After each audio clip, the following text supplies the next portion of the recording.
pushed Froch back. And then standing there, he doesn't go anywhere. A moment of bravado for Andre Durrell. He got to go. Andre Get him out of here. Because we ain't getting no decision here. I want them hands up. Don't let him get no lucky shit on. Get his ass. Hey, you win this round, you the world. Biggest bitch on the team. Close 10 seconds. Yes. Second down for the 12.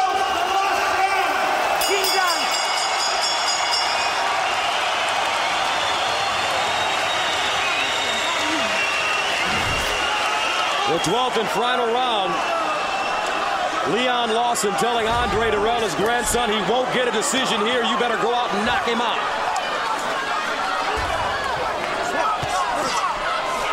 Well, the young kid has arrived. Durrell fought the 11th round like you're supposed to go out and fight championship rounds.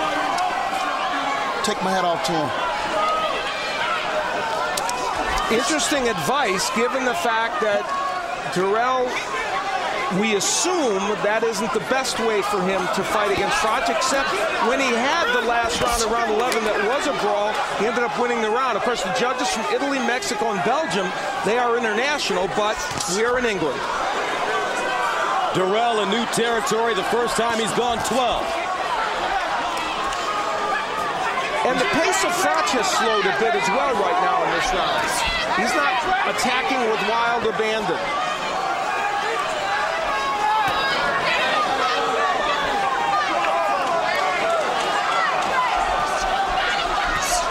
Uppercut landing by Durrell.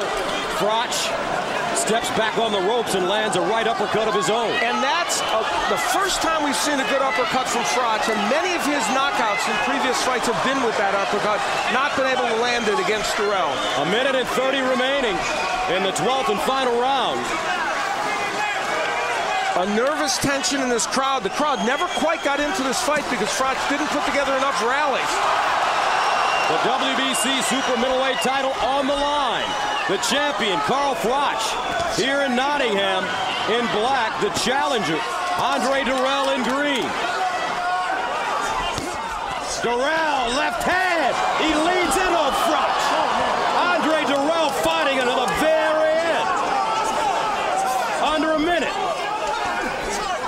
Pivotal moment, remember, the point deduction in this fight. Will that be the difference?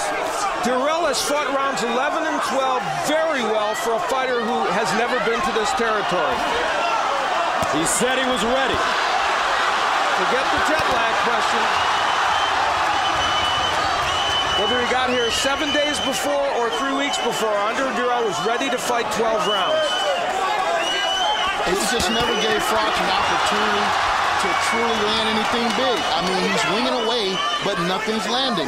One big left hook and an occasional right hand, but that was about it. 15 seconds remaining. Now, this round 12 is a pretty close round.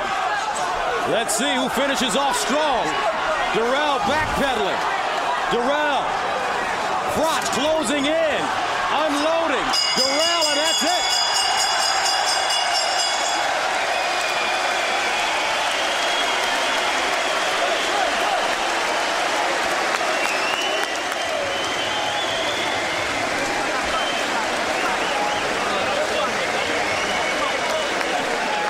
Baby. Good job.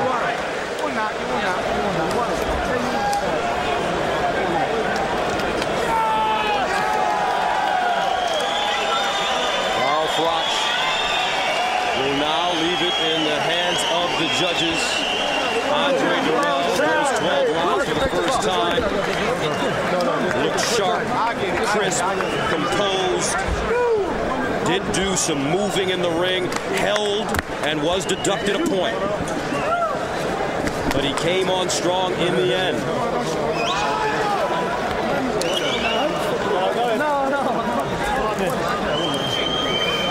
Carl Froch wanted to demonstrate to American audiences especially that he had a higher skill level than they were led to believe. He did not accomplish that tonight because it wasn't a skillful performance by him. It really wasn't. Not at all. I mean, he never could get his feet up under him for the power shots. His punches just looked like he was winging them instead of throwing them with his body underneath him. And he had opportunities. I mean, Dirrell was reaching a lot late in the end of the fight.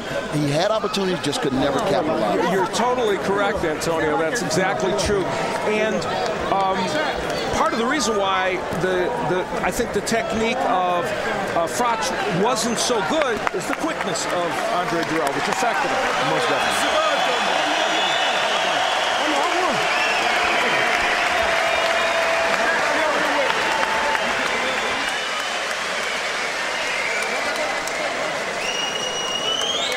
Points are at stake right now in this tournament, and this crowd is nervous as both fighters inside the ring. That's it. Get a towel. You got a towel? I got a towel. All right, let's get the official decision from our ring announcer, Jimmy Lennon Jr. Ladies and gentlemen, after 12 rounds of action, we have a split decision. Judge at ringside, Alejandro Rochin scores about 114 to 113 in favor of Andre Dirrell. Judge at ringside, Massimo Barrovecchio scores about 115 to 112 in favor of Carl Froch. Judge at ringside, Daniel Vanderwiel scores about 115 to 112 in favor of the winner and still champion, Carl the Cobra Froch.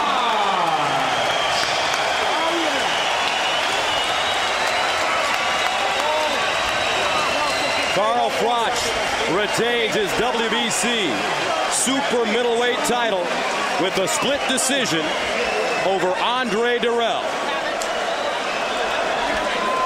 And the difficulty, I think, with that, and of course, remember there was a point deducted at one point, but he would have still won the fight, Carl Froch. I think the difficulty some will have with the split decision is the 115-112 margin. I think you could see it being a point closer, but that's the two judges having it by 3 points for him is where some, and certainly Dirrell supporters, will have issues. Well, I know as an experienced fighter myself, I mean, you never know what these judges are looking for. I mean, some judges really admire the aggressive fighter that's pressing the fight, that's making the fight. And my hat goes off to Dirrell. He came, he fought his fight. They gave him the blueprint. He executed. Yeah. I thought he did more of the things that he should have did in order to be successful tonight. I mean, that was highway robbery, but it's okay. It's okay. They've been robbing them for years. He got slammed to the floor and got a point. That's his mom, Lola, in the middle. Not a happy trip for them. We were with them at the hotel a lot leading up to this. Now it doesn't end so well. You know, it was a close fight. Make no mistake about it. And you can make the case for Carl Froch winning. I think that margin on the two judges' scorecards is what will bother people.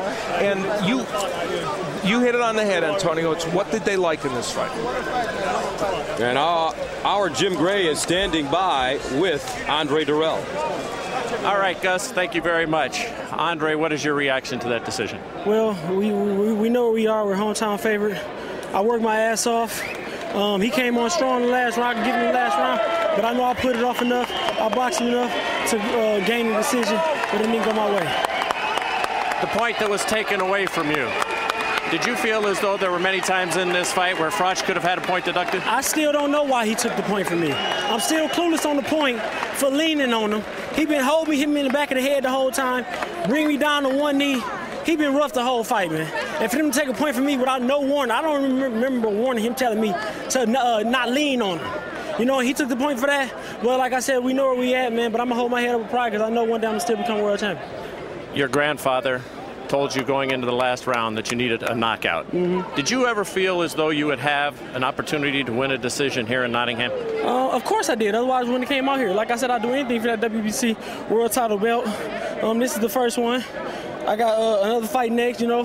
This ain't gonna motivate me and make me work harder. Like I said, the most dangerous ones is the ones who got that loss first. What did you learn in this fight? First time you went 12 rounds.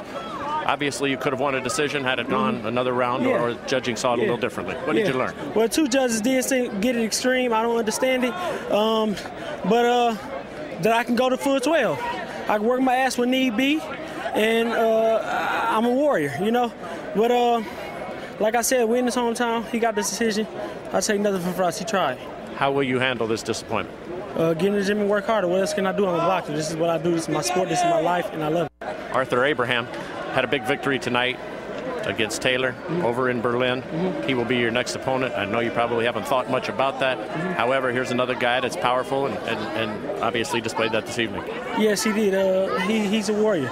Arthur Abraham knows how to fight. I'm sure my fight will be a lot tougher fight going against Abraham. So that don't mean nothing. I got to get in the gym and put in that extra mile. You had a lot to say to Froch during this fight. What were you talking about? Basically, him just holding my head, and him couldn't handle me as far as boxing went. But, you know, he was putting